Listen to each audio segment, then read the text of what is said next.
to this third session of the Spring Seminar 2022 Narratives of Resistance, part of the Beyond Global Violence initiative here at Boston College.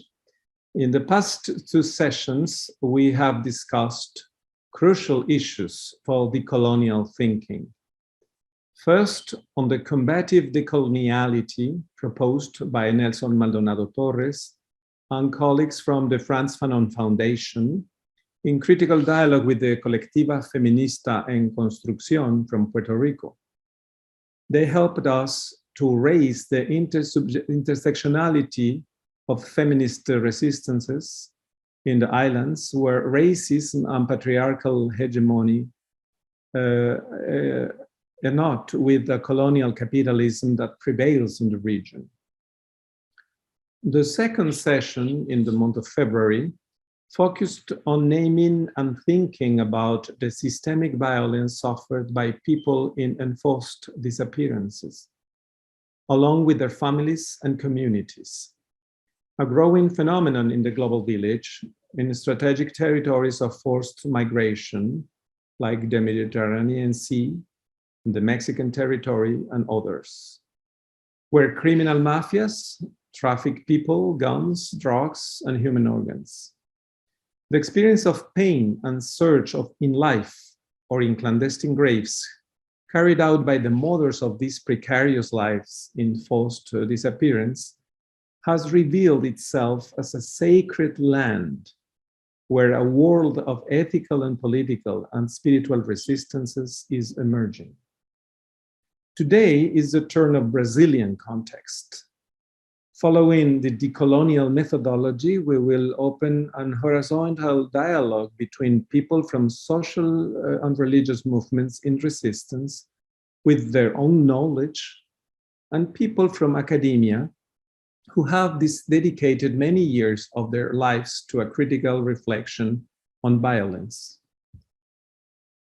Let me introduce our speakers today. I'm pleased to introduce our three speakers, and following the decolonial methodology, we will open this kind of dialogue between us, among us. José César de Castro Rocha is our first speaker. He's professor at the State University of Rio de Janeiro, specialist in comparative literature from a philosophical interpretation framework, also nourished by mimetic theory.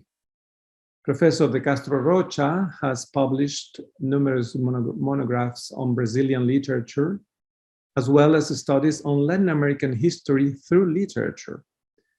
One of his main books is Shakespearean Cultures. In recent years, he has devoted his work to thinking about the hate rhetoric of the Bolsonarist government and other related ideologies in Brazil.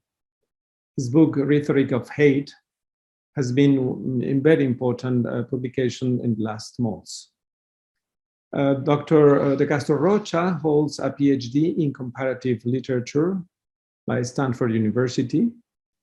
And also he has a master's degree in Brazilian literature by Universidade do Estado do Rio de Janeiro, and a bachelor's degree in history.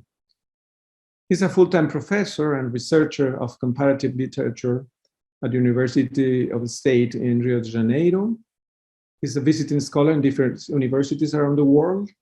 And recently, also, he has a very important role to play at Hunan University in China. Professor of Comparative Transatlantic Studies in Manchester, United Kingdom, and also director of the Institute for Transnational Studies in Languages, Linguistics, and Cultures in Manchester.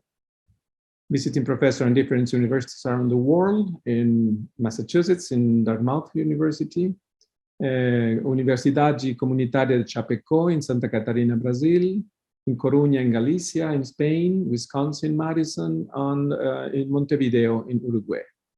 It's a pleasure to welcome you, Professor de Castro Rocha, and you will reflect in today with us on the rhetoric of hate and violence in Brazil. Please. Thank you, Professor Carlos Mendoza Alvarez, for your very kind and generous words of introduction. It is indeed a great joy and a great honor to be part of this global initiative led by Professor Mendoza Alvarez, whom I have known and above all admired for, I would say, professor for more than 15 years, but we should not be so specific. Otherwise, everyone will know how old we are. But it's a great honor, and I'm also truly honored to share this session with Makota Cassia Kidolaye, I hope I have pronounced correctly, and with Cleusa Caldeira. And as Professor Mendoza Alvarez announced, we have agreed that I would present a sort of panorama that would allow us to understand, perhaps, I hope, into a new light, the pressing issue of hate rhetoric. And I will try to do so, Professor Carlos, in around 15, 20 minutes, as we have also agreed. And I promise to the translators that I will uncommonly try to speak very slowly. As Professor Mendoza Alvarez knows, very shortly I used to get enthusiastic and I speak very fastly. So I will try today to control and to speak very slowly. So what I will present is just some remarks. They bear the title of Hate Rhetoric and the Transnational Impact of the Far Right. One of the most important political phenomena of the first decades of the 21st century is the transnational impact of the far right. Even more impressive is the fact that the far right politicians are achieving power not primarily through military force, but rather through democratic elections. It is the case of Viktor Orbán in Hungary, Andrzej Duda in Poland, Rodrigo Duterte in the Philippines, Jair Messias Bolsonaro in Brazil, Donald J. Trump in the United States. At least in their first election, that was the case. The elections were democratic. However, most of the times, after rising to power, democratic institutions are held hostage and become increasingly unable to resist authoritarian projects of perpetuity in power, as it is happening right now in Russia with Vladimir Putin, who has approved in 2020 a constitutional law that supposedly allows him to stay in power if re-elected until 2036. Recently in Chile, a far-right candidate, José Antonio Cast, whose father was an active member of the Nazi political party, and by saying an active member, I mean an official member of the Nazi political party, José Antonio Cast reached the second round of the presidential elections. In France, there is the emergence of an even more radical far-right political association than Marine Le Pen's Front National, represented, as you know, by Éric Zemmour, whom has advanced ideas and proposals that even seem extremely radical to Marine Le Pen. In Germany, a far-right political party, Alternative for Germany, has grown, and some of its members overtly defend the use of violence as a legitimate political tool. A deeply disquieting circumstance if one considers Germany's political history in the 20th century. In Portugal, André Ventura, a far-right politician, leader of the Basta political party, Basta Enough, leader of the Basta political party, whose statements are openly racist, misogynist, and xenophobic, the Basta is obtaining a wide attention from the press and is steadily growing in the Portuguese political system. And it is possible that sooner than we expect, Basta will become the third political force in Portugal. I could keep on mentioning names and countries, but the conclusion is already self-evident. There is an increasing transnational presence of the impact of political parties and organizations that openly defend extremism as a worldview, employ alternative facts for concocting polarized narratives, which only increases the symbolic language, the symbolic violence of a language already charged with an unsurmountable hostility towards the other. Reduce the environment and every living creature simply to the mere role of opportunities for profit. Social networks on that aspect have become a paradoxical meeting point of the most modern means of communication, the digital universe, and the most archaic form of resolving conflicts, the scapegoat mechanism, hinted at by Sigmund Freud in Totem und Tabu, and totally developed by René Girard in the formulation of mimetic theory.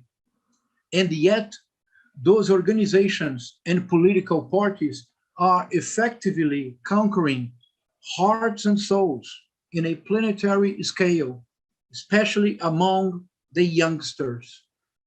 And if we are to deal with this challenge, we have to face this tough reality. I will repeat. And yet, those organizations and political parties are effectively conquering hearts and souls in a planetary scale, especially among the youngsters. A question imposes itself: how to understand the challenging current panorama?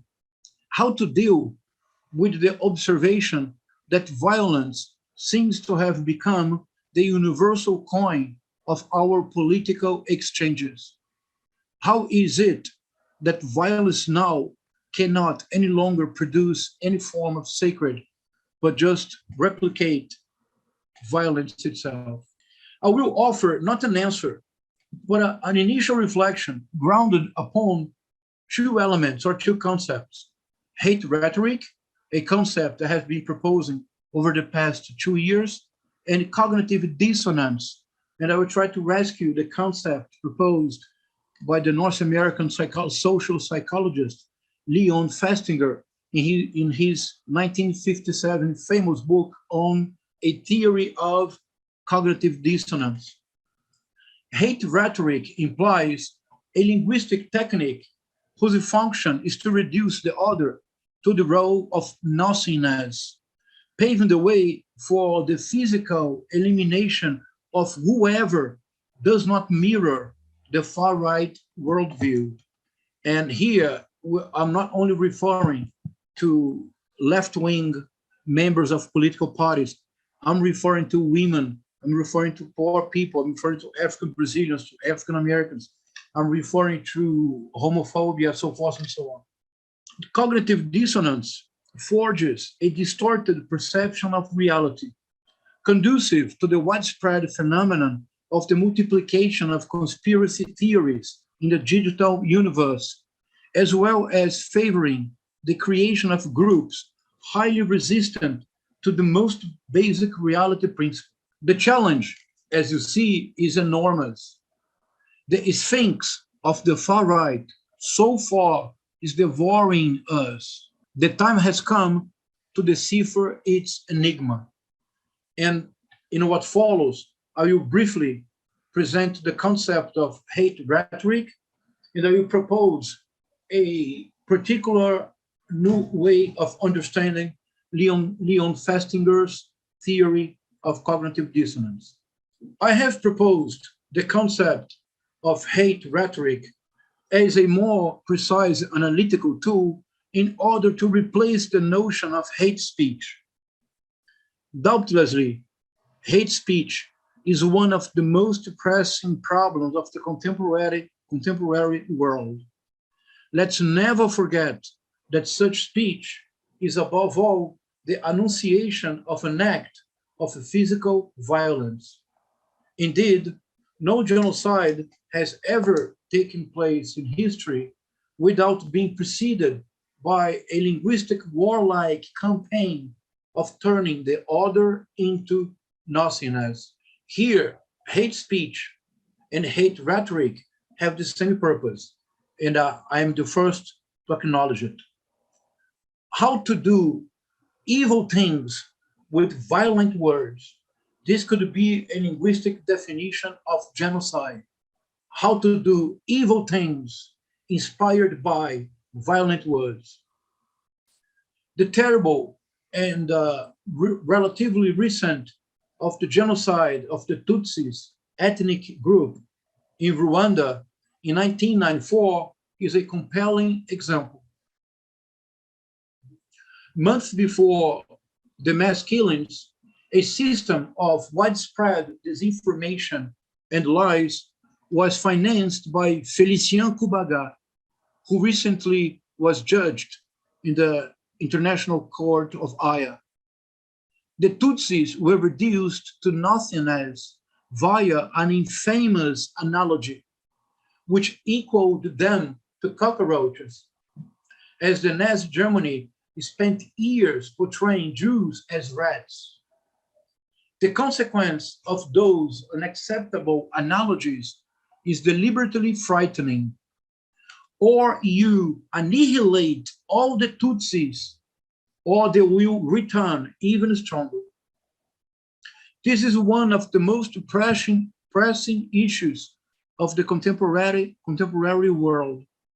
For both social networks and especially the so-called deep web have become virtual beacons of hubs of hate, which always aspires to translate itself into concrete actions. That is why on May 2019, the United Nations launched an important document entitled A Strategy and a Plan on Hate Speech. Nonetheless, in the beginning of the document, a fundamental question is left unanswered. I quote, "What is hate speech?" There is no international legal definition of hate speech, and the characterization of what is hateful is controversial and disputed. End quote. This is from the document, the most important document of the United Nations concerning hate speech.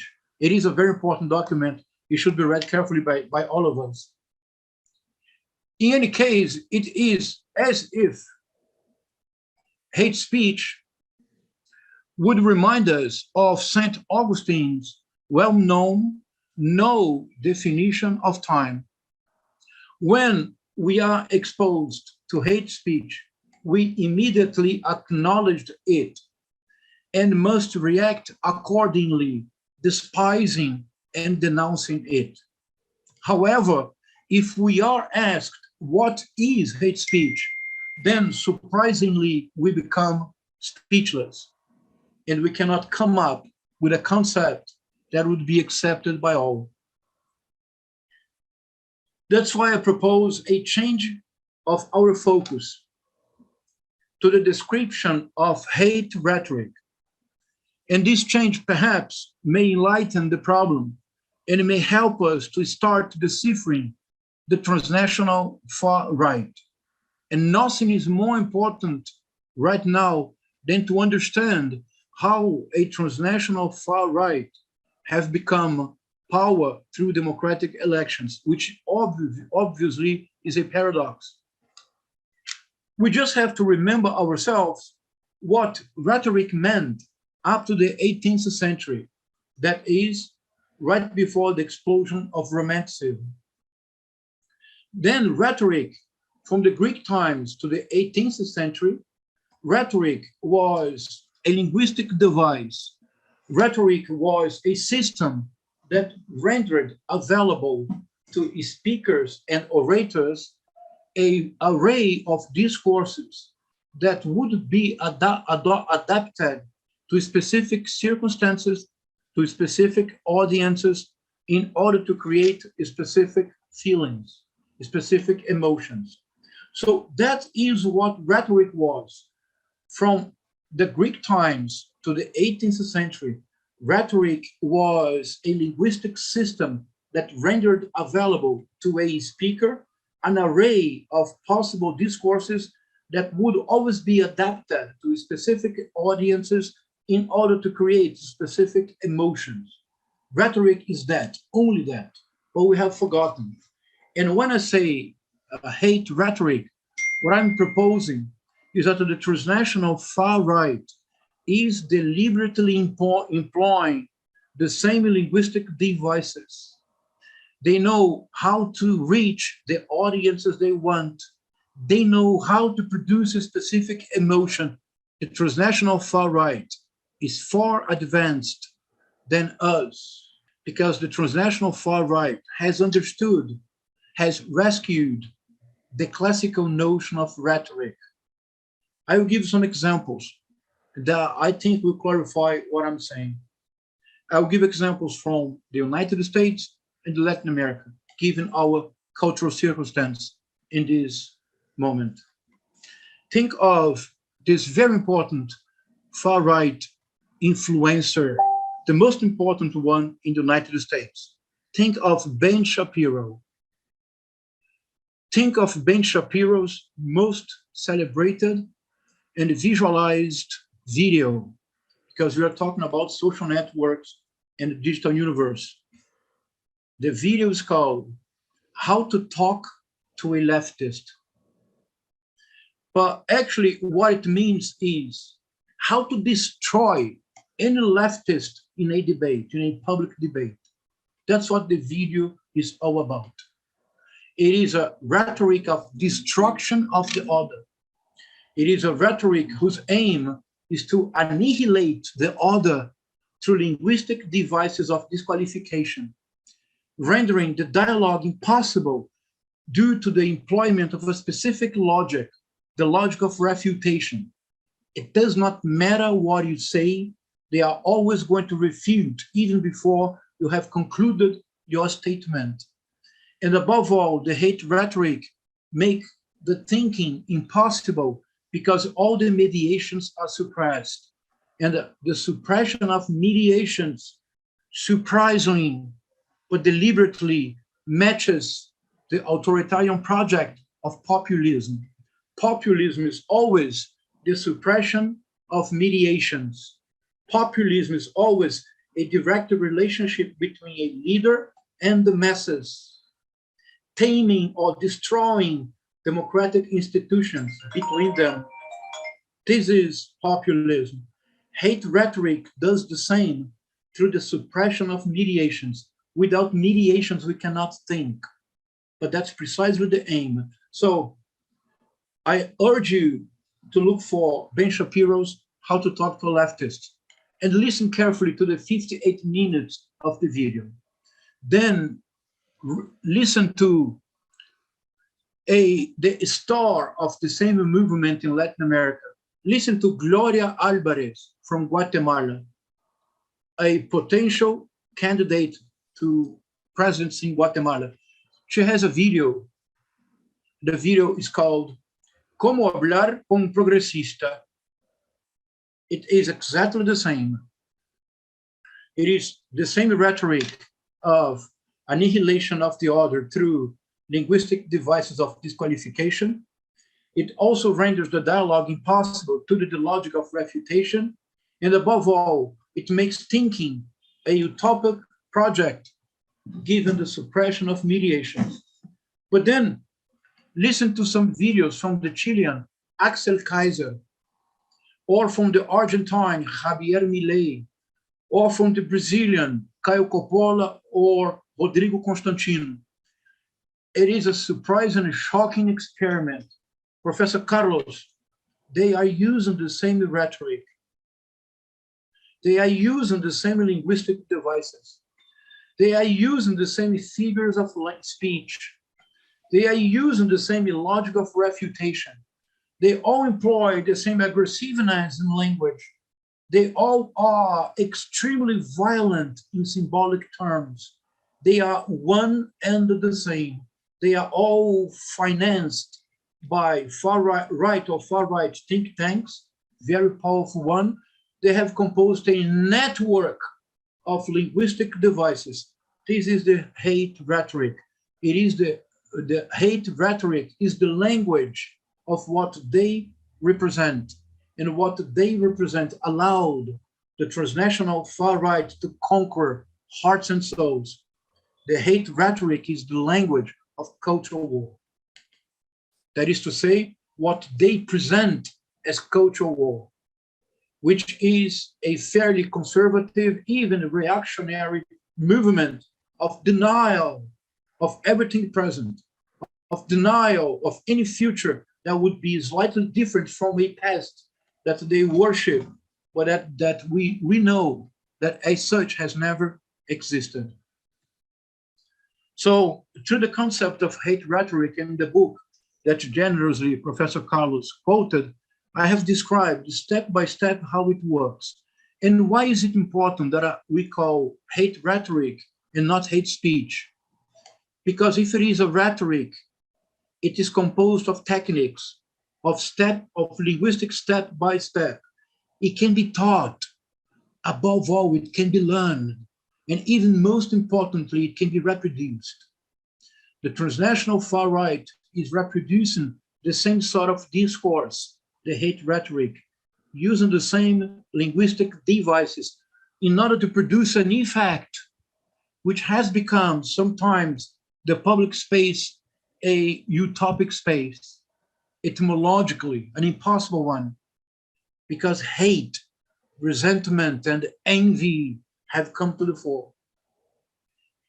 And that allows, I think, for a surprising rescue, or another way of seeing the contemporary circumstance through the lenses of René Girard's mimetic theory, and above all, through the rereading, a radical rereading of Leon Festinger theory of cognitive dissonance.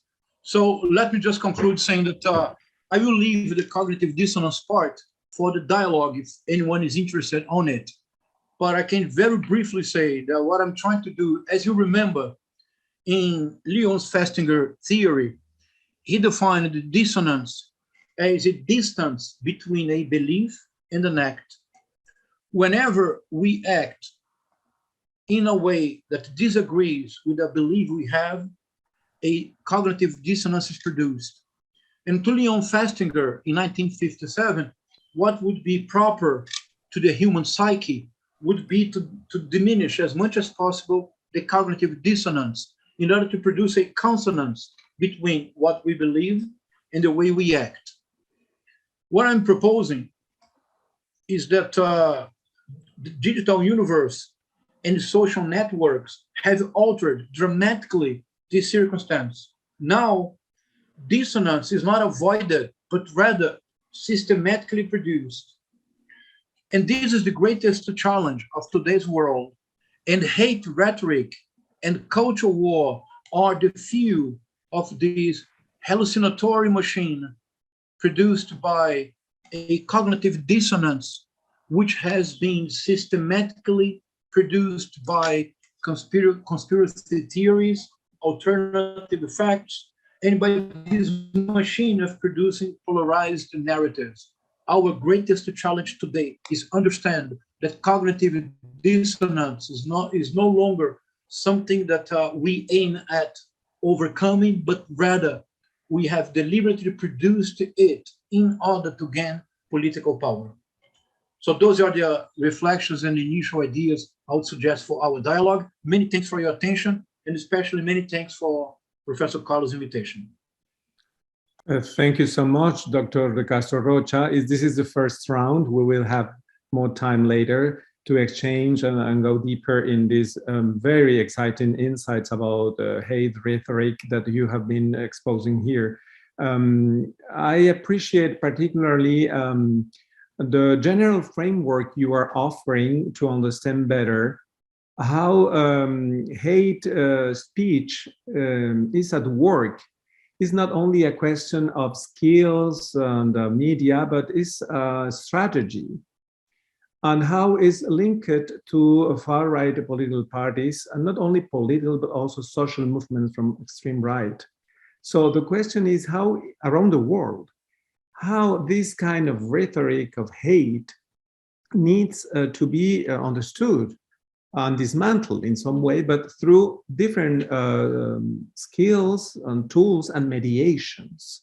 I think you have pointed out a very crucial question, which is how the resistances of social movements, and we will discuss about that right now, they need to think also about this kind of a strategy, a global strategy, I would say, that is at work today. So, because otherwise we would be naive to really deeper understanding what's going on in the world today. So that's why rhetoric of hate is absolutely important to understand probably how we can dismantle through resistances, but not only activism, but we need also a new thinking about what's going on today through this rhetoric of hate. Thank you so much, Professor De Castro Rocha. We will continue this topic in the second round, if you want. Let me introduce now Makota Kidoyale. She is our next speaker. She holds a master's degree recognized by the Federal University of Minas Gerais since 2021. She elaborates and develops sociocultural, educational, and communicational projects in popular language, bringing to the field of social communication debates around a thought action on representation and self-representation, strategy and place of speech. She also conducts workshops, conversation circles, and lectures about identity, knowledge, values, cultures, and ways of life of the Quilombola communities.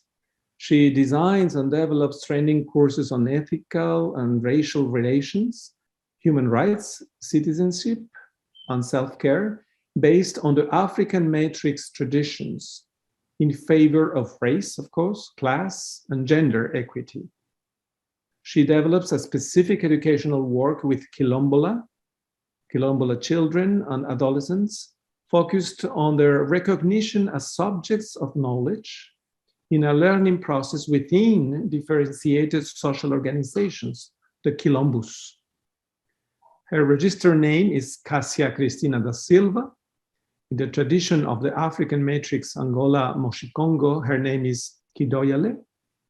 She is a Quilombola, was born and raised in Quilombo Manso Gunso Kayango, a reference territory for the city of Belo Horizonte, for the Black and LGBTQI+ youth community, registered as an intangible cultural heritage of the city in 2017, and the state of Minas Gerais in 2018.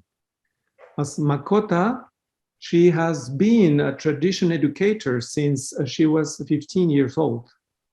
She is also a master and teacher at university since 2016, now coordinator in the transversal training program in traditional knowledge at the Federal University of Minas Gerais. In Belo Horizonte, Minas Gerais, also beyond in other places in Brazil, she has undertaken, either in partnership with universities, other universities in Brasilia and Cátedra Capora, or in councils, unions, social movements, and institutional spaces. So her profile is relating and linking social activism and scholarship. É prazer recebê-la entre nós, Makota Kidoyale, pois sua experiência e sabedoria espiritual é tesouro precioso para epistemologias negadas durante séculos.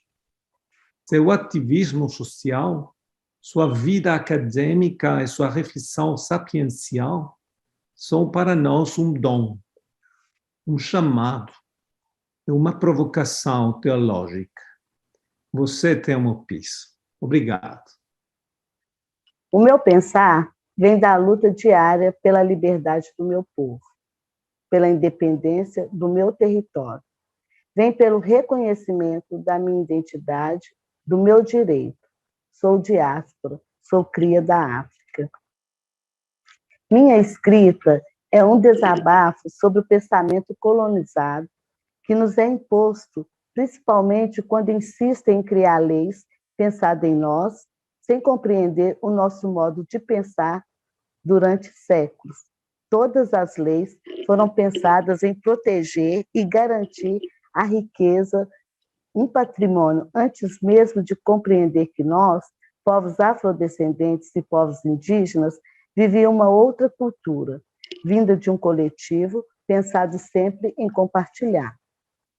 Então criaram a Lei Áurea. E em momento algum pensaram como iríamos sobreviver. Não nos incluíram nos direitos básicos, para que pudéssemos, a partir de nós mesmos, garantir a nossa sobrevivência com o mínimo nossas terras reconhecidas e tituladas. Isso só veio acontecer de forma muito lenta, quando se pensa na quantidade de quilombos, favelas, terreiros, ocupação e os indígenas, a retomada de terras. Uma política pensada em nós deveria, no mínimo, começar pela territorialidade. Para além ainda, recentemente, em pleno século XXI, tivemos que corrigir uma lei que, pela primeira vez, nos coloca como prioridade no Plano Nacional de Vacinação, para recebermos a imunização contra o Covid-19. Essa falta de percepção de quem somos e onde estamos sobrevivendo após essa abolição criaram um obstáculo imposto nos modelos capitalistas numa tentativa de nos impedir um direito pensado por eles a partir da nossa existência. Ficou negritado para mim o quanto esse sistema tenta arrancar o simples direito de acessar políticas públicas. Só que eles não estavam preparados para compreender que, além das nossas mãos de obra que tanto exploraram, nunca pensaram na nossa determinação. Nossa luta quilombola não se encerra por aqui. A gente passou pela porta, mas ainda é preciso arrancar essa fechadura e jogar a chave fora, para que as políticas públicas sejam acessíveis para o povo preto, quilombola, indígena e tantas outras descendentes do seio partes dessa pátria mãe Brasil. É impressionante como as pessoas apresentam um comportamento colonizado sobre o que entendem quando se referem a nós, povos tradicionais. Elas agem reafirmando um discurso colonial sobre a crença na ilusão de que nós, descendentes de povos africanos, não temos alma. Igualmente, os colonizadores fizeram como forma de justificar toda opressão e exploração a que submeteram aos povos africanos escravizados, sustentando tal discurso numa suposta mitologia cristã. Como parte dessa estratégia de subjugação, foi necessário também a destruição dos nossos vínculos familiares e ancestrais, nos atribuindo nomes aleatoriamente que fossem nomes de santos, de terra ou do próprio escravocrata, arrastando a desgraça da escravidão para a história subjetiva e familiar dos nossos povos, tornando-se quase parte de nós mesmos ao não reconhecer nossas origens através da nomeação arbitrária e dificultando imensamente a recuperação dos nossos vínculos originários. Até os dias atuais, percebemos como essa perversidade se mantém e se alastra na relação entre pessoas negras e não negras, nos mostrando que muitas dessas pessoas ainda não evoluíram o seu modo de pensar e o seu agir. Ainda encontra-se subjetividade e espiritualmente soterradas na era colonial. Na relação entre a negritude e a branquitude, torna nítido como estes ainda insistem em falar por nós, pensar por nós e agir, afirmando em nós uma incapacidade de coordenar, organizar e até mesmo administrar as nossas vidas, nossos negócios, nossos terreiros e até mesmo nossas próprias casas e corpos. A impressão que passa é que nunca ouviram nada referente à escravidão, como imposição, como um dos maiores crimes que a humanidade e o racismo já realizaram no mundo. E agem como se nós, pessoas negras e povos indígenas, devessem a eles a liberdade que temos hoje.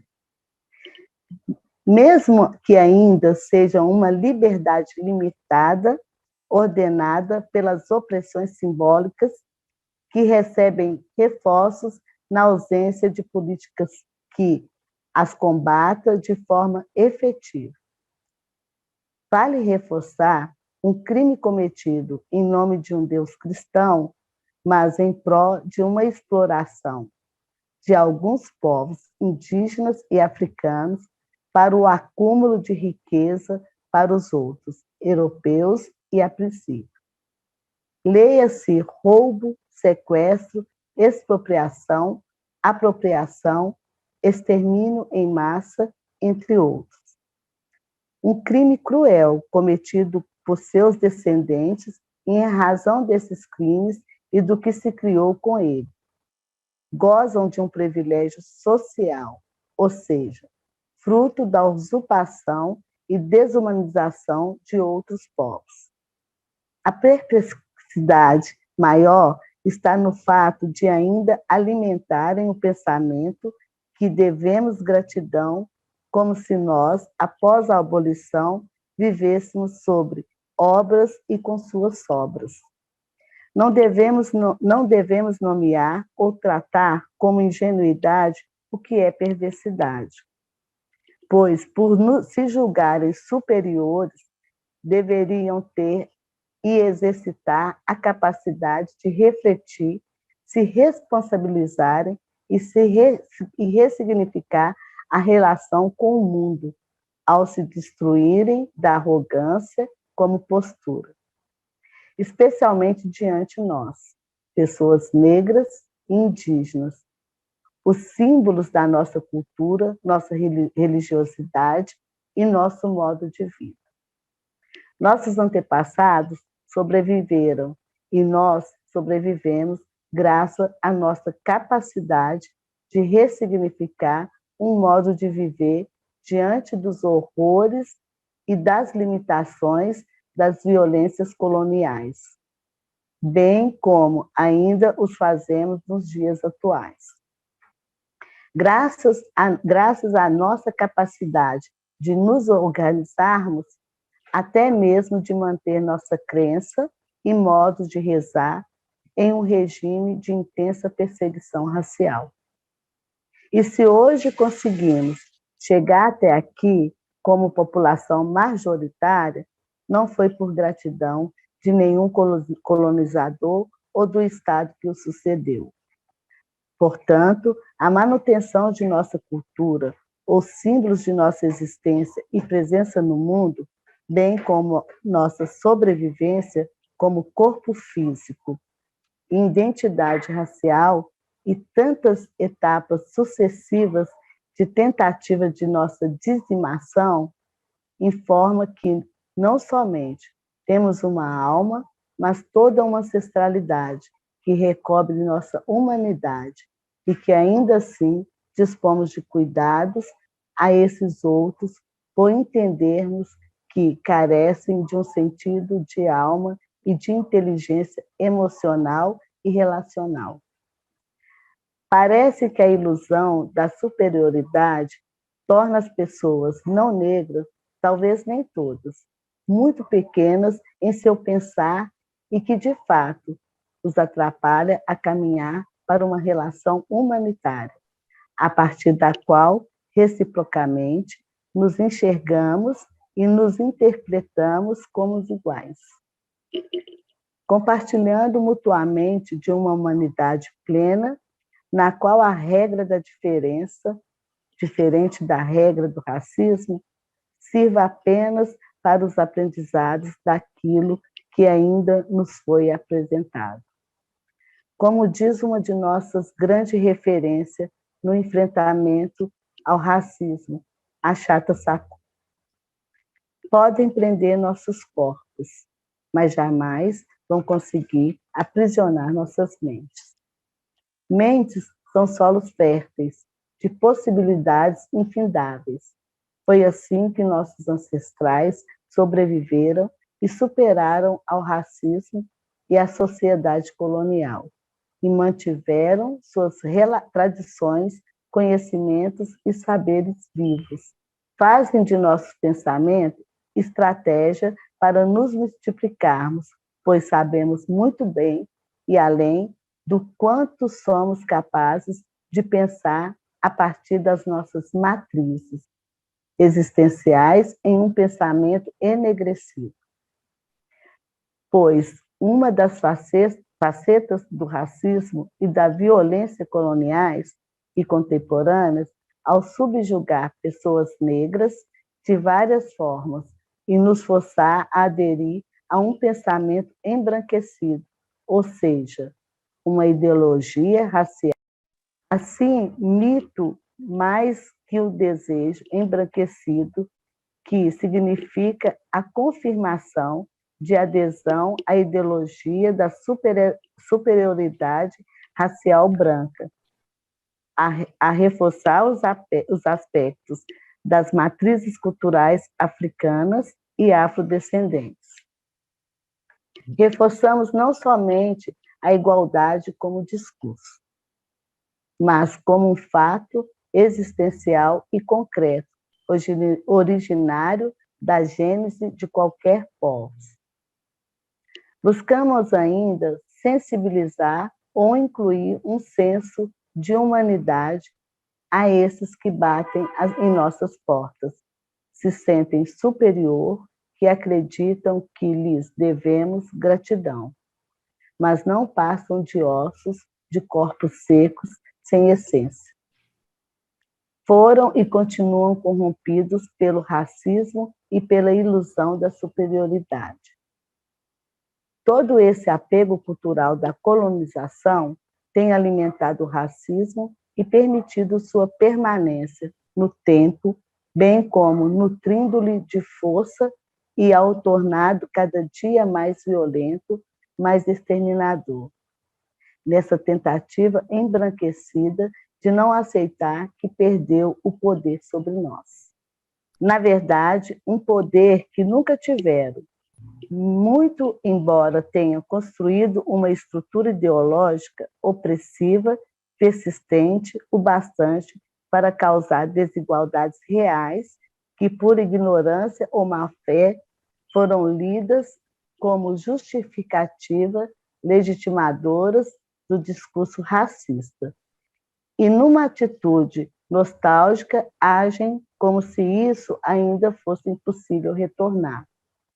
Usam das estruturas governamentais para impulsionar o genocídio do povo preto.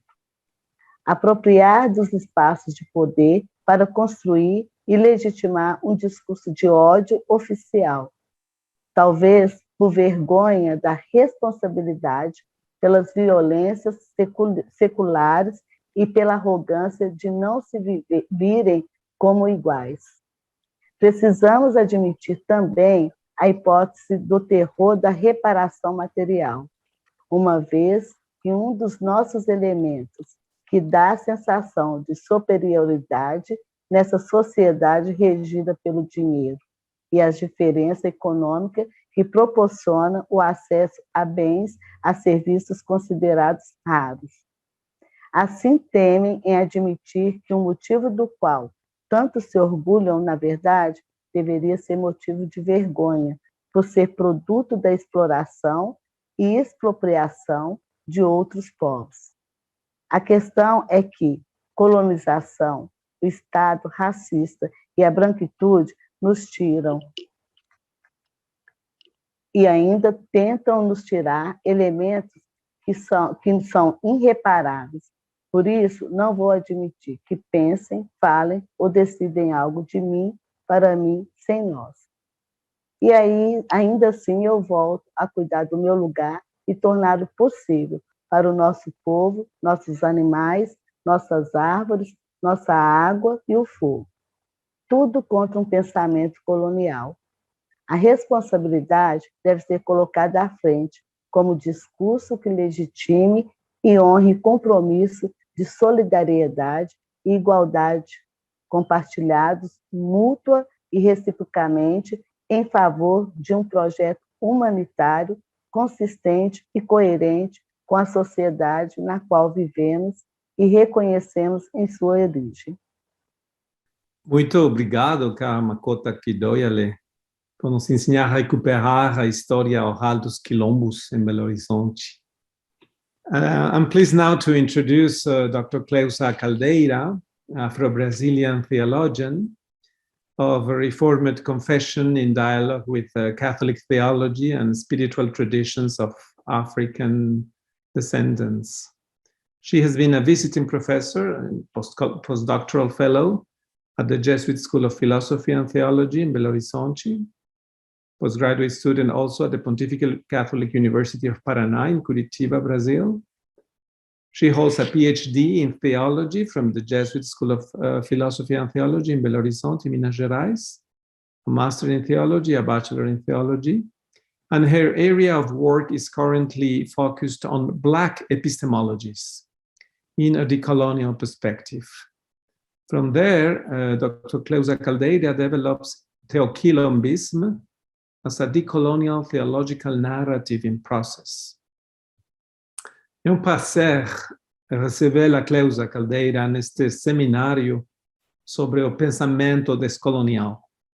Sua vida e seu trabalho teológico são um símbolo da teologia vindoura que emerge das regiões de não-ser, mencionadas por Fanon, para falar do mundo hegemônico. Conhecimentos, espiritualidades e teologias que subvertem o mundo do privilégio para dar lugar a um pluriverso, onde todas as tradições espirituais contribuem para a boa vida, bom viver, buen viver. Você tem o piso.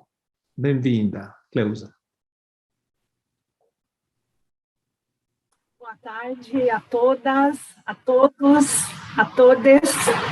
Muito obrigado, Carlos Mendonça, por esse convite. Quero saudar o professor João César também, um prazer conhecê-lo, acompanho de longe, né? E também quero saudar a nossa irmã Makota, Kidoyale, é uma honra participar e dividir esse espaço com você. Estamos unidas nesse projeto de resistência espiritual, epistêmica também. Primeiramente, quero dizer que com minhas pesquisas e minha atuação pública, eu busco engendrar uma atitude decolonial, isto é, de uma emergência, da subalterna como pensadora, criadora e ativista, seguindo um pouco ali a linha dos intelectuais da decolonialidade, como Nelson Maldonado Torres. Portanto, demarco meu lugar de fala como mulher negra, que, como qualquer pessoa afrodescendente, foi submetida a viver em um mundo supremacista branco, que subsiste à custa do nosso encarceramento ao estado de Maafa, isto é, um verdadeiro holocausto negro. Maafa, mais que um fenômeno de poder que não respeita as culturas e as temporalidades, é uma forma de experienciarmos nossa existência como um processo de cárcere físico e mental. Sigo aqui uma filósofa brasileira chamada Afrongeri. Esse estado de Maafa é experimentado como um agravante por nós, que somos negras e negros cristãos. No meu caso específico, de uma sacerdotisa em uma igreja de tradição reformada, por causa da assimilação às instituições brancas, que acabaram sacramentalizando o imaginário sócio-religioso racista e nos afastou ainda mais desse pluriverso africano que constitui a cultura afro-brasileira.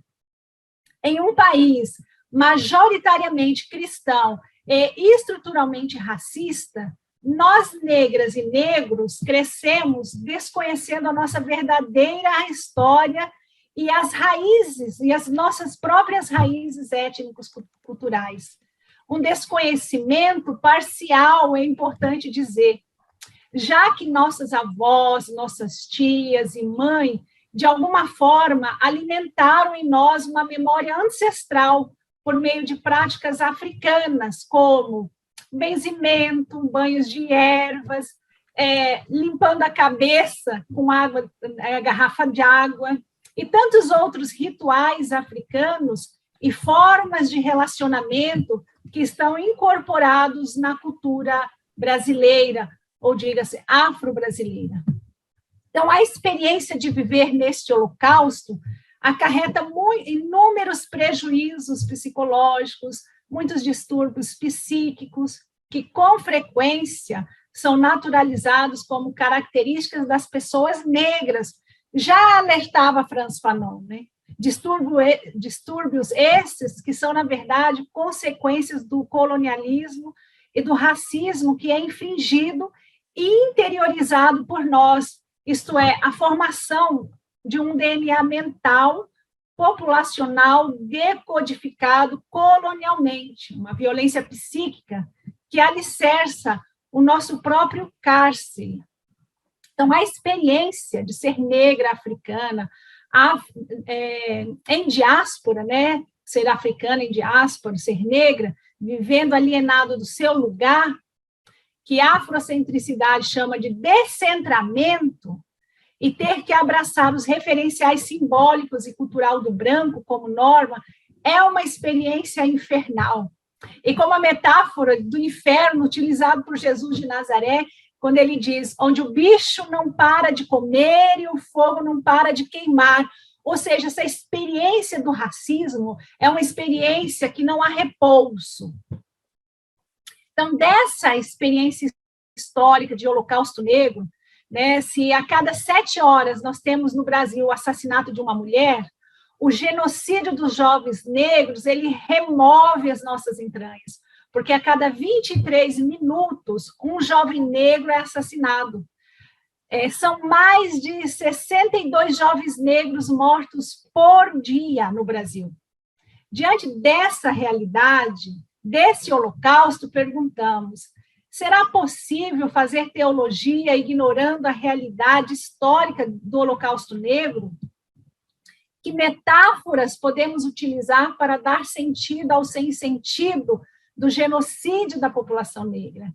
Que tipo de conhecimento é necessário para descolonizar também o nosso imaginário e as nossas subjetividades, a fim de empoderar a comunidade negra, e mais especificamente nós, mulheres negras?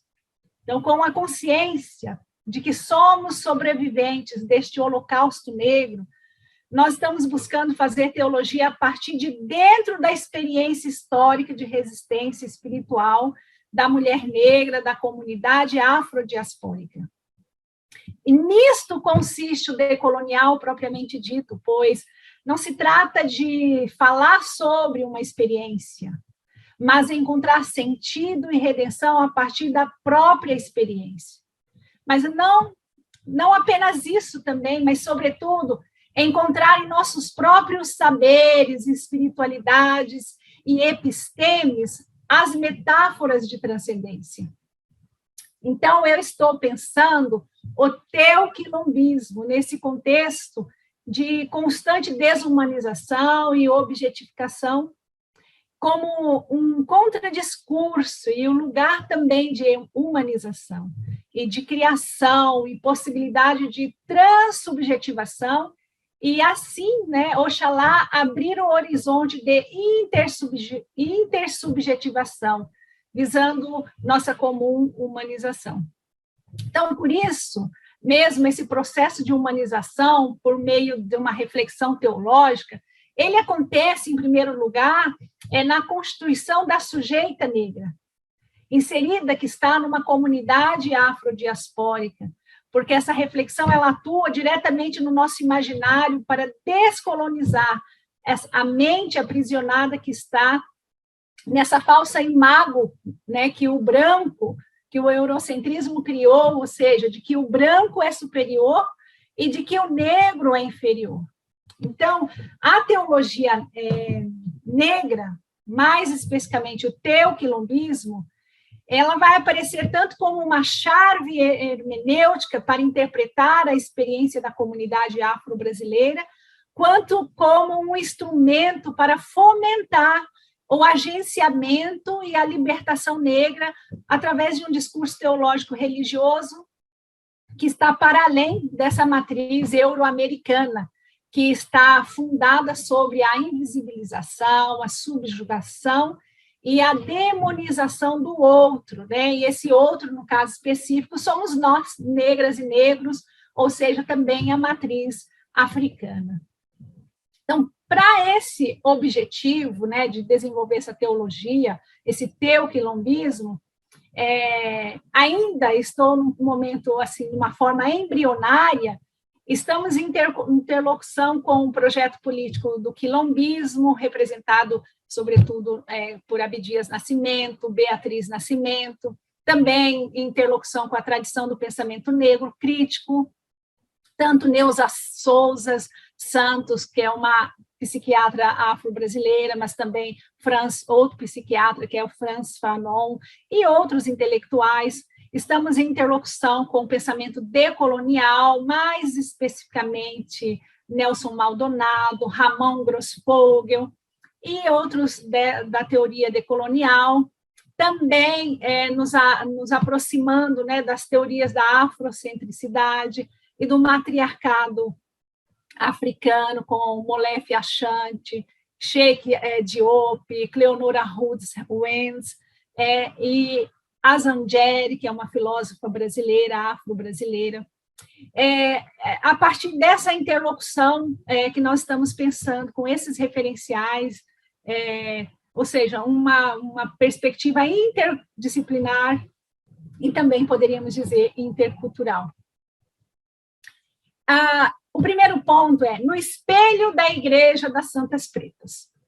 Apesar de eu ter já realizado uma pesquisa no meu mestrado em teologia sobre hermenêutica negra feminista, como parte de um processo de conversão ontológica que eu estava inserida, ou seja, nesse processo de me tornar negra, a minha conversão epistêmica iniciou mesmo no ano de 2018, quando o padre afro-brasileiro Mauro da Silva, que é curador do Museu Social do Muquifo e pároco no aglomerado Santa Lúcia, ele me convidou para falar sobre teologia negra presente na iconografia da capela Maria Estrela da Manhã, que é uma capela vinculada à Igreja Católica. Até então, nesse momento, eu desconhecia a existência de uma igreja negra no Brasil, o que é diferente da realidade norte-americana, que tem tradição de igrejas negras. E pela primeira vez em minha vida, eu me deparava com uma igreja negra. Mas não era apenas os membros da igreja que eram negros, como acontece nas igrejas evangélicas, pentecostais e neopentecostais do Brasil, onde as pessoas são negras, mas a teologia eurocentrada e colonizadora permanece intacta. A Igreja das Santas Pretas se tratava de uma igreja negra, de fato. A liturgia era negra, a eclesiologia era negra, a sacramentologia era negra, ou seja, tudo era negro. E essa igreja é fruto da resistência afrodiaspórica. É uma igreja gestada por 14 mulheres pretas, pobres, periféricas, faveladas, que se reuniam num barracão desde a década de 1960 para costurar, rezar, tomar chá. E ali, né, nessa reunião, que elas tinham, elas sonhavam em criar uma igreja de verdade. E nesse lugar sagrado do encontro destas mulheres, foi edificado um templo religioso chamado Capela Maria Estrela da Manhã, que fica num conjunto de 5 favelas na região sul de Belo Horizonte, Minas Gerais, a região onde está a nossa querida irmã Makota Kindolai. Então, foi em meio a essa luta cotidiana pela vida e enfrentamento com o poder patriarcal, clerical, e também a necropolítica do Estado brasileiro, essas mulheres pretas e faveladas, elas gestaram essa igreja de verdade. Então, uma igreja de verdade que é uma igreja encarnada na história da comunidade afrodiaspórica, que é retratada, inclusive, iconograficamente. Foi essa Igreja das Santas Pretas, uma igreja na periferia, uma igreja na favela, que, ao me colocar diante dos meus limites epistêmicos e meu próprio descentramento, me colocou em rota de conversão epistêmica para um trilho civilizacional africano. De alguma maneira, desde o primeiro contato com essa igreja, eu percebi que, veja, fui convidada para falar de teologia negra presente nessa igreja, mas eu percebi que as lentes que eu possuía não eram suficientes para compreender o que acontecia ali. Então, eu soube de imediato que a reflexão teológica daquela experiência, daquela resistência espiritual das mulheres pretas, necessitava de uma nominação própria, pois as lentes do eurocentrismo e da teologia tradicional, ela deturpava a visão e todos os demais sentidos. Então, foi diante desta experiência tão singular que me interpelava, né, tão lindamente, e que como nós, teólogas e teólogos, não estamos acompanhando uma resistência dessa. Foi diante da epifania da Igreja das Santas Pretas que eu me descobri próxima da Bíblia e, paradoxalmente, distante da cultura afrodiaspórica e suas epistemologias próprias, portanto, distante de mim mesma. Eu não possuía conhecimento de nossa história e epistemologias para poder interpretar a nossa resistência, pois eu estive capturada pela história única do eurocentrismo e da teologia branca. A Igreja das Santas Pretas tornou-se, portanto, para mim, um divisor de águas, assim como a sarça ardente para Moisés no Monte Horebe, descrito em Êxodo 3, versículo 2. Então, na Igreja das Santas Pretas, como Moisés, eu também ouvi um chamado da ancestralidade, e eu passei a existir, né? Então, não há resistência afrodiaspórica que não esteja intrinsecamente vinculada a essa ancestralidade, ou seja, a nossa ancestralidade. E nem mesmo, a gente vai percebendo que nem mesmo o colonialismo, a escravidão, com tudo que representou para nós em termos de desterro, descarrilhamento, nem mesmo isso conseguiu suprimir essa memória ancestral que informa o nosso ser e a cultura afro-brasileira. A Igreja das Santas Pretas, ela acabou explicitando o que estava implícito em mim, ou seja, o meu próprio descarrilhamento, o meu descentramento de minhas raízes africanas, da memória ancestral que minha avó, minha tia, minhas tias e minha mãe alimentavam na infância. A única coisa naquele momento assim, que eu consegui perceber foi a necessidade de um novo paradigma teológico para dar conta da resistência espiritual afrodiaspórica no contexto brasileiro. Foi quando, então, eu balbuciei pela primeira vez o conceito teoquilombismo, que sinalizava um sancofar, né? Um voltar ao passado, para compreender, sobretudo, os processos de intersubjetivação de mulheres negras e de homens negros, ao se oporem à determinação histórica e social que nos relegaram à subhumanidade, e assim eu poder seguir quilombando, resistindo.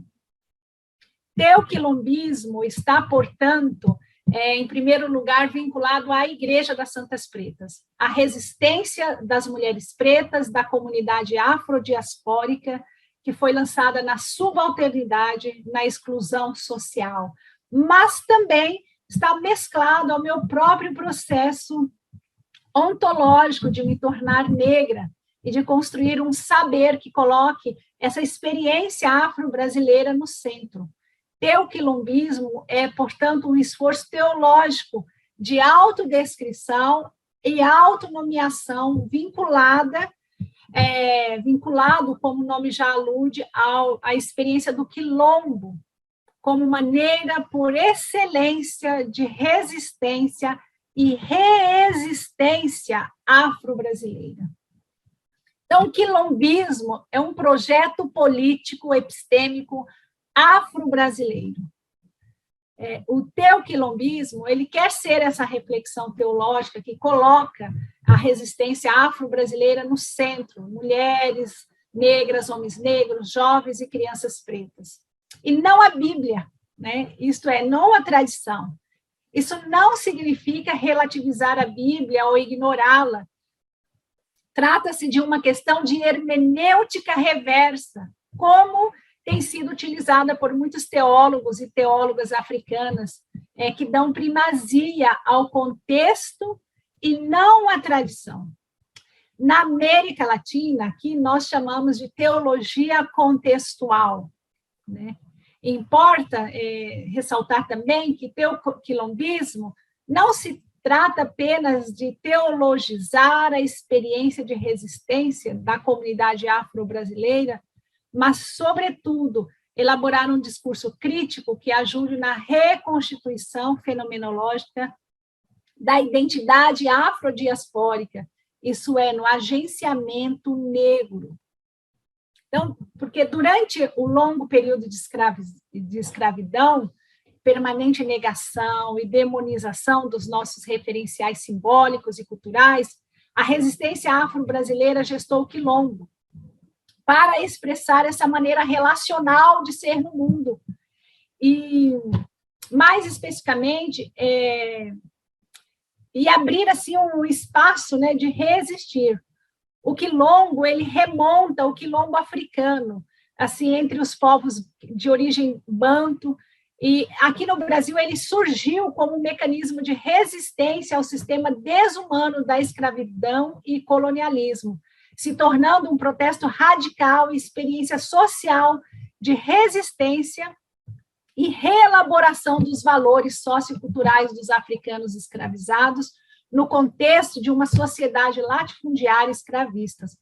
O quilombo, ele emerge como única possibilidade da mulher negra e do homem negro recuperarem sua humanidade, ou seja, a sua capacidade de ser para si mesmos e ser com e para com os outros, diz a sociologia negra, né? Então, sempre com essa habilidade de contextualização, que também mostrou a nossa querida Makota, o quilombo, ele é um movimento geral de longa duração, que pode ser identificado hoje nas favelas, nos morros, nos assentamentos. Então, quilombo, ou também, ou quilombagem, é uma forma de ser, de resistir e de lutar. A partir dessa sociologia preta, Clóvis Mouro afirma que um dos fatores mais subversivos no quilombo reside na sua superação do complexo de hierarquia racial, pois sua população até será diferenciada etnicamente, sem que sobre essas diferenças se monte uma hierarquia, né, desse valor positivo ou negativo a cada conotação étnica, graduando assim os agentes sociais segundo a sua cor. Né? O quilombo, ele rompe com essa classificação social hierarquizada, que estabelecia uma inferiorização da população não branca em relação ao branco. Nesse sentido também, o intelectual Kabengele Munanga explicita a cartografia do quilombo como campo de iniciação. Então, não apenas a resistência, mas ao advento de uma autêntica democracia plurirracial, de caráter pluriversal e transcultural. Pois o quilombo ele era um campo aberto a todos os oprimidos da sociedade, sejam negros, índios, brancos, e acabava antecipando nessa formação, essa instituição do quilombo, antecipando assim um modelo de democracia plurirracial, que ainda está por instaurar no Brasil e também em outros lugares, né? Visto que na prática do quilombo e as suas estratégias se realizam dentro de um modelo transcultural, né, que o objetivo era formar identidades estáveis, abertas, para além dos limites da sua própria cultura. Então, os quilombolas, eles cultivavam uma abertura extrema em duplo sentido, tanto para dar, como para receber influências culturais de outras comunidades, e sem, com isso, abrir mão da sua existência enquanto cultura distinta e sem desrespeitar o que havia de comum entre os seres humanos. Então, os quilombolas visavam a formação de identidades abertas, produzidas pela comunicação incessante com o outro, e não de identidades fechadas, geradas por barricadas culturais que excluem o outro. Então, uma outra característica do teoquilombismo, né, se a gente está pensando na resistência dos quilombolas, uma outra característica que a gente está pensando também na teologia é pensar o teoquilombismo como teologia na encruzilhada. Então, por minha própria experiência de mulher negra e cristã, eu me identifico como uma subjetividade fronteiriça, como alguém que se reconhece também nessa fronteira, ou seja, numa encruzilhada. No Brasil, a expressão estou numa encruzilhada significa que a pessoa está numa situação muito difícil, que ela não sabe o que fazer, ou que não sabe que caminho seguir. A encruzilhada é um cruzes, né, de caminho, de muitos caminhos. Então, quando se diz estou numa encruzilhada, é como se a pessoa estivesse perdida. Bem, mas diferente desse dito popular, encruzilhada não significa estar perdida ou desorientada. É antes o encontro de muitos caminhos e de muitas possibilidades e de muitas epistemologias. Então, a encruzilhada, ela bagunça a linearidade e a pureza dos cursos únicos, uma vez que suas esquinas e entroncamentos ressaltam as fronteiras como zonas pluriversais, onde muitos saberes se atravessam, coexistem e pluralizam as experiências e suas respectivas práticas de saber. O intelectual Rufino Júnior, afro-brasileiro, ele diz o seguinte sobre as encruzilhadas, abre aspas, as encruzilhadas são campos de possibilidades, tempo e espaço de potência, onde todas as opções se atravessam, dialogam, se entrecontram e se contaminam. Uma opção fundamentada em seus domínios não versa meramente por uma subversão. Desta forma, não se objetiva meramente a substituição de uma perspectiva por outra. Por exemplo, eurocentrado por afrocentrado. A sugestão pelas encruzilhadas é a de transgressão, é a traquinagem própria do signo aqui invocado. São as potências do domínio de Enum Barijó, a boca que tudo engole e cospe o que engoliu de forma transformada. Os caminhos que partem do radical Exu, de forma alguma, pode se reivindicar como únicos. A encruzilhada invoca a máxima parida nos terreiros. Exu é o que quiser. Fecha aspas. Você tem 2 minutinhos. Perfeito. Estou encerrando. Então, como podemos perceber pela menção a Exu, um orixá do panteão do candomblé, a encruzilhada é um conceito muito precioso para a cosmopercepção africana. É neste lugar, a saber, na encruzilhada, que nós desejamos fazer teologia. Então, evidentemente que esse labor teológico, numa encruzilhada epistemológica, dá primazia a epistemologias africanas, sobretudo para positivar a cartografia do não-ser, né, dos sujeitos invisibilizados, subalternizados e demonizados. Então, em contexto brasileiro, estas epistemologias foram e são preservadas e cultivadas principalmente no interior do candomblé, né, a religião brasileira de matriz africana, a religião de nossa irmã Makota Kindoyalê, e com essa expansão colonial, diversos povos, né, e nações africanas, elas foram trazidas para o Brasil como escravos, inclusive povos e nações que historicamente na África eram inimigos, como os Geiges, os Nagôs, e esses diversos povos, do fruto da solidariedade no sofrimento, deram à luz ao candomblé, que se tornou um lugar de mútuo reconhecimento, uma espécie, poderíamos dizer, de antecipação da intersubjetividade.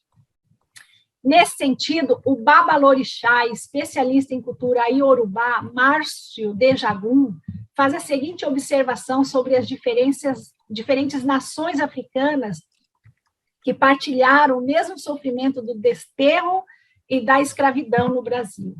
Ele diz, abre aspas, aqui no Brasil, Geiges, Nagôs, bem como escravos de outras etnias, como os bantus, eram forçados a conviver na mesma senzala, dividindo o espaço exíguo, o mesmo sofrimento e as mesmas perdas. Venceram suas diferenças pela dor, solidarizaram-se, passaram a se proteger e a rezar juntos.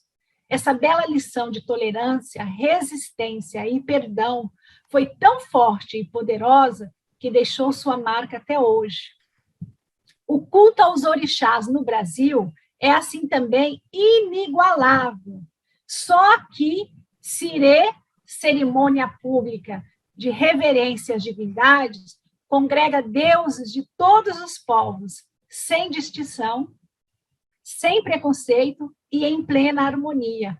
Além de vencerem as antigas diferenças, criaram um único espaço de culto, que era capaz de agraciar orixás dos Nagôs e voduns dos Geiges, e de assimilar elementos das duas culturas como os mesmos temperos, danças, adornos e rituais. Fecha aspas.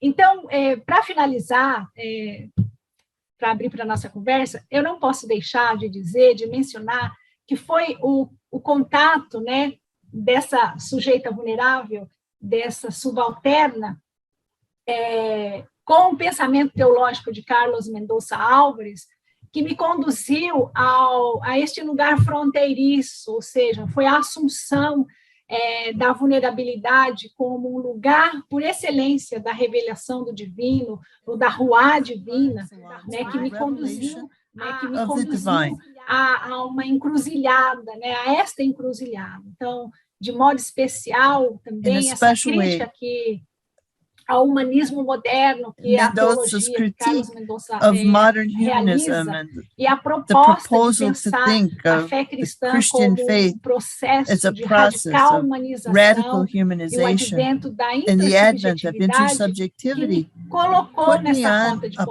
conversão. Então, sobretudo, quando Carlos Mendonça fala de uma ontologia relacional na gravidade, como o único caminho possível de redenção, ou melhor, de nossa comum humanização, ora, me rather debruçar a sobre essa common teologia de humanization. Carlos Mendonça, que nos Now, interpela a focusing assumir on assim, Mendoza's a nossa theology, radical which vulnerabilidade, challenges us to a assume nossa our radical finitude e vulnerability, também our incompletude. finitude, De and certa our maneira, incompleteness, hoje eu olho para in a trás e eu way, percebo que was foi a uma preparation to preparação inhabit para habitar essa encruzilhada the epistemológica e assim poder epistemological também pensar crossroads, uma teologia que and thus to be abrace able to think of a a theology that embraces resistência Afro-diasporic afrodiaspórica, os resistance, saberes milenares, as espiritualidades millenary africanas, que knowledge, sempre and foram e African ainda são no spiritualities Brasil rotuladas that de have always been diabólicas. labeled E apesar diabolical. dessa negação e And despite the invisibilização denial por parte da teologia and cristã, invisibility on the né, part of Christian nós theology, vamos descobrindo que we are esses saberes discovering milenares, that these essas ancient espiritualidades knowledges africanas que and nos African constituem, spiritualities elas nos constitute constituem us e ela faz parte da cultura because brasileira. E they are também, part quando pensando essa of ontologia Brazilian relacional na culture. gratuidade, a gente vai descobrindo que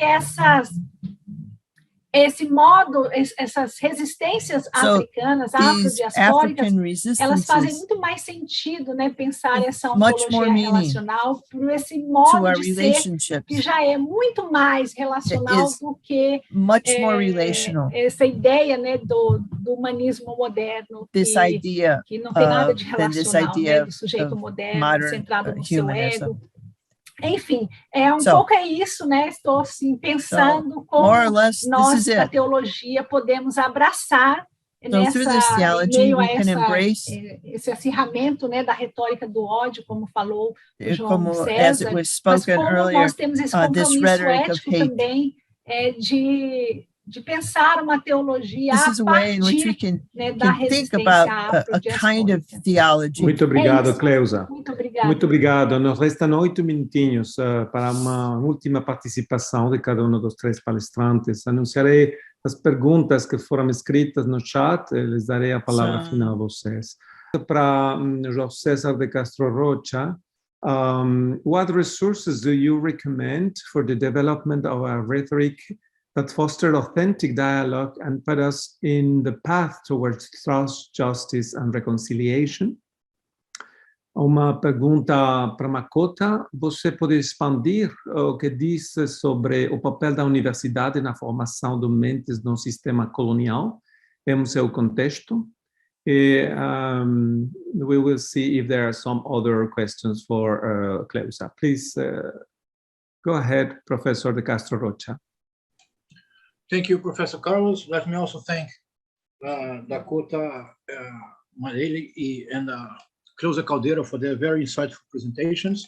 This is a very important question. I think it came from Professor Valiente, and I thank him for the question. I have proposed, while developing the concept of hate rhetoric, the concept of ethics of dialogue. And in the development of the concept, an author who is also crucial for the work of Professor Carlos Mendoza Alvarez, the philosopher Emmanuel Levinas, who has this beautiful formula, which I think has to be rescued, especially in the panorama of the contemporary world. Levinas has proposed that the other is but another I, another self.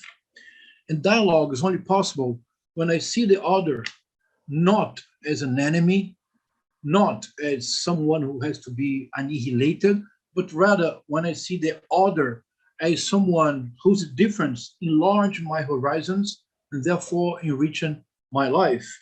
So in a certain sense, in a philosophical sense, we have to oppose the hate rhetoric with an ethics of dialogue, I believe. However, if this from a philosophical standpoint seems to be enough, it is not enough from a political viewpoint. Because from a political viewpoint, what I think that's taking place now is that hate rhetoric is not an isolated element. It is actually the language of cultural war. And cultural war is the most powerful electoral machine of the 21st century. Because actually what the cultural war aims at is to achieve power in order to paradoxically depolitize the polis. So in order to achieve power, to make political power as unpolitical as possible. So in the public sphere, I think we have to go beyond the development of an ethics of dialogue. We have to oppose hate rhetoric, have to understand its dynamics. And I think that a way to oppose it, I think there is a twofold strategy. And I will apologize, I will be very synthetic because I do not want to talk too much and take up the time of my colleagues. But I think there is a twofold strategy. Hate rhetoric is the language of culture war. Culture war, I propose, is the most powerful electoral machine of the 21st century because culture war is a ceaseless machine of producing polarized narratives. Polarized narratives possess a high capacity of producing engagement. Engagement defines the social networks and the digital universe. And politics today are being fought, above all, in the social networks through the digital universe. So I think that the first point of the strategy is never disputing narratives proposed by the far right.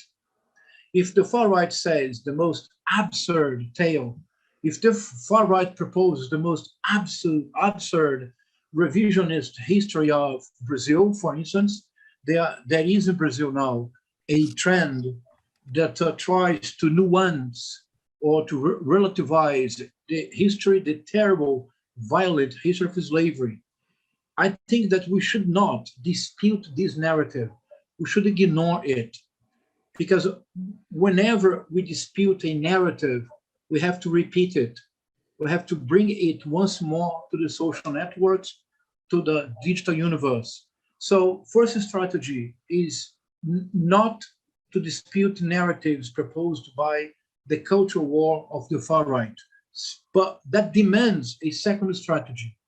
The second strategy is that we have to occupy the social networks.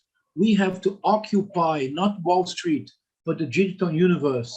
It is precisely because professors and intellectuals as us, militants and intellectuals and professors, have not occupied the social networks and the digital media.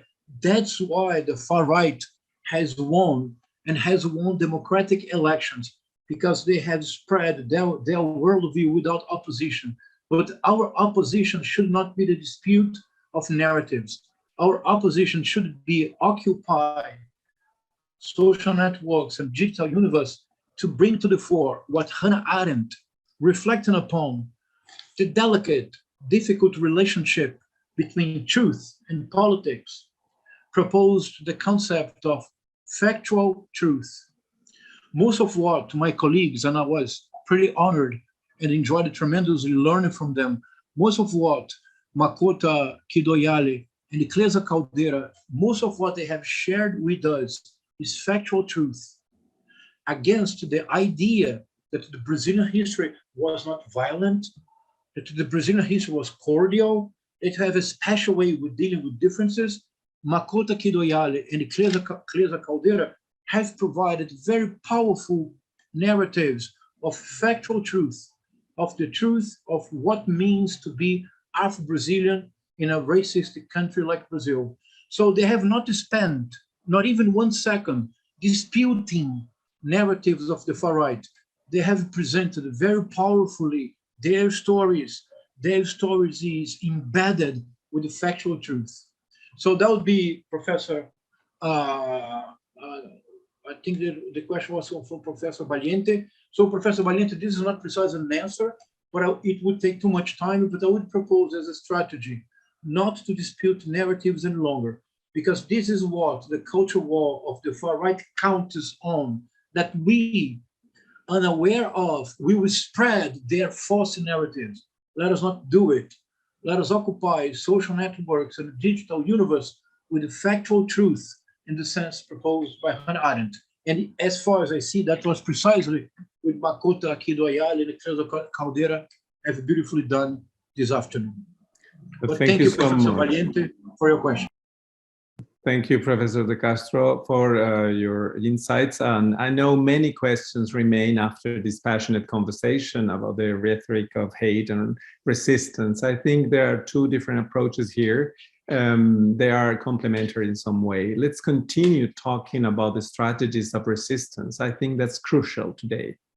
You said, Professor De Castro Rocha, occupying social networks with different narratives, narratives of otherness, factual truth, as teoquilombism and so on. So a last word for Makota and Cleusa to close this conversation, and I am sure that we will continue discussing in different ways. Por favor, uma pergunta para Makota para fechar esta conversa. Você pode expandir um pouquinho no sistema colonial, do seu contexto, a educação, o papel da educação, Makota?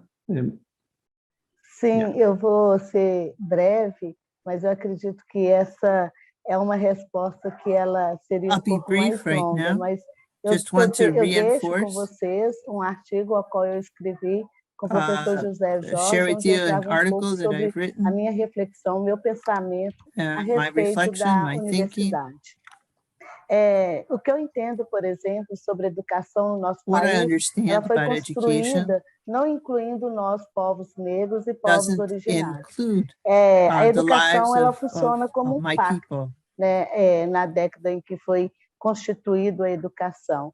And Nós at the time that somos citados na education was educação a evolving, partir, não lembro se é 2008, 2010, com a Lei in 10.639 2008 e a 2010, 11.645, onde obriga, né, traz a obrigatoriedade da história da África e dos povos that indígenas now is como base requiring curricular that na the history of educação. Africa and the African Mas people aí, is pensando um pouco part sobre o que é a of an universidade para nós, educational system. né? A universidade, o nosso acesso à universidade, ela só é garantida a partir de uma luta organizada It can only pelo be movimento negro. guaranteed Até through struggle. então, nós não tínhamos o direito de acessar a universidade. If Então, we didn't como have the eu e a right minha to geração, enter into várias outras university mulheres, education, principalmente mulheres, porque os especially on homens the part of ainda women, passam no processo de encarceramento then ou we de enter genocídio, into que ocorre geralmente process até of os 30 anos de imprisonment. idade. Então, a maioria dos homens negros do nosso país, eles são exterminados ou então So encarcerados. many of our Pouco Black ali men conseguem are being romper com esse exterminated. processo, né, dessa garantia de sobrevivência. And As so how mulheres do we acabam find a assumindo process that will esses guarantee lugares de survival? gestoras ou lideranças das famílias. Então, geralmente, são mulheres que How conseguem important ultrapassar leadership is in uma families, faixa especially the etária de leadership of vida women, que acaba chegando até na geração avó. so that the E, next por incrível que generation pareça, a geração avó é um tema que não se discute dentro do and the nosso país. generation of the Então, mas que grandmothers, dentro dos quilombos é garantido as we porque think é about the reconhecidas e experience of the valorizadas quilombos, que são nossas matriarcas. Mas it's aí, carried sobre a questão through da our colonização mothers. dentro da universidade. Se So você how we bring pensar this hoje, knowledge os into cargos the university, públicos, né, os diretores, os negociadores que for those who will negociam direct o nosso things, for those território, o who will nosso país, negotiate things, ou que decidem sobre as nossas vidas até onde ir e those vir that think da they are população, deciding things principalmente for our a lives, população negra, periférica, quilombola, de especially tradição, for the Black são population living on the pensadas, periphery. né, e elaboradas a partir da universidade. We Porque have é to ela que begin to determina elaborate cursos these e divisão ideas sobre a obrigação e o within the comportamento context humano. of universities. E se a gente for entender e pensar como se deu o processo da educação nesse país, And a if we educação ask ourselves the nesse question, país ela what's foi the real pensada process para of poder education in this gestar country? e organizar os bens patrimoniais de uma We have to sociedade. take Então, seriously the geralmente, as importance pessoas, os filhos of dos fazendeiros, the né, dos patrimonial goods that grileiros, we bring, dos the ancestral escravocratas, goods, iam para as escolas para aprender ali a cuidar, gestar e organizar so os that bens we can take patrimoniais care of daquela and pass população que on eles entendiam que era a sociedade. this Nós, patrimony for a the rest nossa of inserção society. dentro da universidade ou dentro da educação é So uma coisa within muito education, recente, within the e ainda university, assim a gente só entra de corpo, porque a nossa identidade ainda não é permitida. until Nós não today, podemos, our por exemplo, identity still temos isn't muita permitted dificuldade, or eu percebo, recognized a in the way partir that it das should be. pesquisas e das teses And e dos so formandos through com quem eu research, convivo, through eu theses, percebo muito que this is ainda the há uma way in which resistência de space can be assumir uma occupied outra identidade desse país to como provide an pertencimento understanding of e não como the other propriedade. identities that exist Então, within a this gente country, começa a perceber que os nossos territórios, os and nossos, to as recognize aldeias, os that territórios within indígenas our são territories, limitados e within our negociados como villages, barganha. E a gente percebe que isso é muito ainda we can see that reforçado como all of this is treated riqueza ou investimentos dentro, to be é understood discutido muito dentro as a das richness, universidades. as an investment. Mesmo hoje, né? Por isso que eu reforço e sempre Even digo today, aonde eu vou em I want to espaços acadêmicos, reinforce de reforçar da importância do programa de formação de saberes, que ele nos dá, importance eles nos of abre uma porta formation pelo lado de dentro e nos from possibilita within acessar esses espaços coloniais, podendo dizer and quem nós to somos, access de onde these viemos e colonial como spaces vivemos. as well. Nós conseguimos ser inseridos dentro de um We mapa, can find né, ourselves inseridos within dentro this de uma context sociedade com identidade e pertencimento a um país. with identity Coisa essa que a within our universidade country. muitas das vezes renega. E ela renega porque ela Many forma times gestores, it's agentes de denied gestores e governantes que não nos garante isso como lei, that the government e sim como doesn't simples programa. recognize what exists as Então, law. pensando também na questão, no ciclo, né, de permanência dentro da educação, nós percebemos que nós caminhamos dentro da educação somente para poder alfabetizar We need e to nos think of this servir e as a continuar nos manner of oferecendo enquanto teaching mão de obra, people porque a maioria how to das read, nossas how to write ocupações dentro da sociedade é cuidar, zelar e produzir as within the riquezas context de of uma outra parte da society. sociedade, We have to que struggle. consegue, We have então, to work ter garantido continually ali hard a sua formação acadêmica. in Enquanto order para to nós, create the hoje, conditions o que nos for é academic garantido é somente formation, 30% como cota, entendendo que nós somos ainda a maioria da população desse país. understanding that E we que as constitute nossas the pautas, majority of the as nossas population, ciências, os nossos and that our conhecimentos wisdom, our ainda não knowledge estão inseridos dentro da universidade. has to be brought directly Muito into obrigado, Makota the university. Kasia Kidoyale. Um comentário final, Cleusa, para encerrar esta conversa, brevemente, por favor. Então, não sei, escuta-me? Sim, agora. Sim. Mais cercano. De fato, quando se fala em educação, e when aí we a speak about teologia também education entra and nesse theology, aspecto, né? Porque nós given temos this muitas aspect, faculdades de teologia no we Brasil, think e a there's many teologia, faculties of João theology in César, Brazil, talvez melhor do que and ninguém saiba, maybe que João quanto a César teologia knows more. tem um papel fundamental hoje, a religião Theology has a cristã, né, nesse fundamental governo part to play bolsonarista, nessa in this violência, reality e a of teologia ela se Bolsonarismo. tornou muito importante no Brasil, tanto para legitimar esse governo, esse estado de To be able to violência read what's que está actually aí, happening como within this também para context of the government, possibilitar que os and also sujeitos to make subalternos possible saiam, né? Lutem, resistam. we struggle, that we resist. Só que as faculdades de teologia no Brasil Are the também, faculties of theology in essas Brazil? epistemologias africanas, What ou about these epistemologias African outras, não somente epistemologies? africana, mas também temos as Not only indígenas, African, temos but uma also população indígena indigenous. grande no Brasil, isso não faz parte da nossa formação. This isn't a Eu part of fui our descobrir formation. epistemologias And so africanas, when I think about por African um acaso, né, epistemologies, quando minha mãe falou uma when palavra my mother would em say a Banto, word in e aí me Bantu, despertou isso, eu fui all of a pesquisar, sudden e it quando eu woke me pesquisei na up. internet essa palavra, eu I need to go descobri to que the era internet, Banto, look at, e aí find eu out falei, what this nossa, eu vou word estudar means in Banto, Bantu. e naquela ocasião, isso aí, olha gente, And on no that início da occasion, pandemia, na ocasião, in the eu midst fui of the pesquisar e pandemic, descobri que ia ter um congresso e Ouro discovered Branco, oferecido pela that Universidade there was da going to be a Bahia. Congress on E eu fiz Bantu esse in congresso Bahia. virtual, And so e as part of inclusive this comecei a virtual estudar conference, Yorubá, né, que é uma and língua so to study da the tradição language of africana, the dos povos Yoruba, da Nigéria.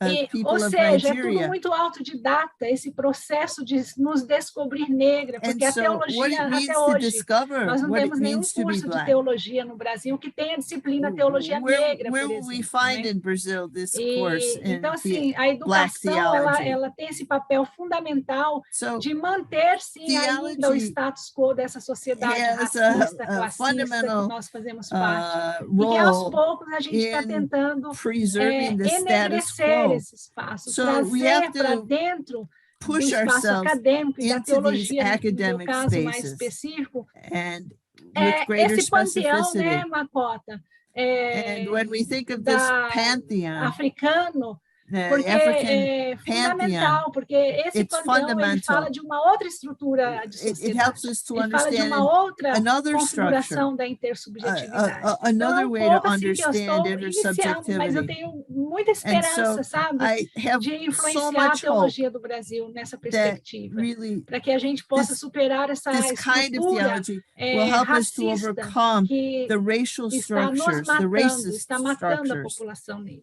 that E nós precisamos exist. reagir.